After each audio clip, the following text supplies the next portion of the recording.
எல்லாத்தையும் மாத்தி வச்சிருக்காங்க. இது கூட நல்லாதான் இருக்கு.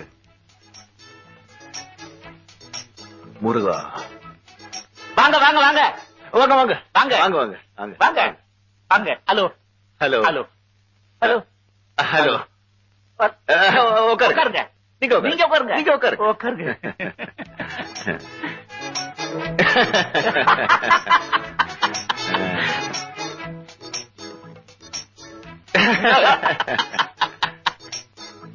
யார் நீங்க? நான் தான் ராஜேஷ். அர்ஜுன்டா சொல்லல, அவருக்கு எப்போதுமே பணத்துலதான் குறி. ஆமா. இந்தாங்க பணம். எதுக்கு? கதர் வேஷ்டி, கதர் சட்டை, கதர் துண்டு. இந்தாங்க பணம். ஓ, கதர் வேட்டி, கதர் செட்டு, கதர் துண்டு பார்த்தா பணம் கொடுத்துருவீங்களோ? நல்ல தேசபக்தி, தேசபக்தி. ஆனா எனக்கு இந்த பணம் எல்லாம் வாங்கி பழக்கம் இல்ல. ரொம்ப நன்றி. உங்களுக்கு யார் சார் கொடுத்தது பணம்? இந்த பணத்தை அர்ஜுன் தாஸ் கிட்ட கொண்டு கொடுங்க. அர்ஜுன் தாஸ்? அவர்கிட்ட நான் ஏன் கொடுக்கணும் இது? அவர் தானே உங்களை இங்க அனுப்பிச்சது. அவர் என்ன இங்க அமிச்சாரா? அவர் யாரு என்னன்னு தெரியாது சார் எனக்கு.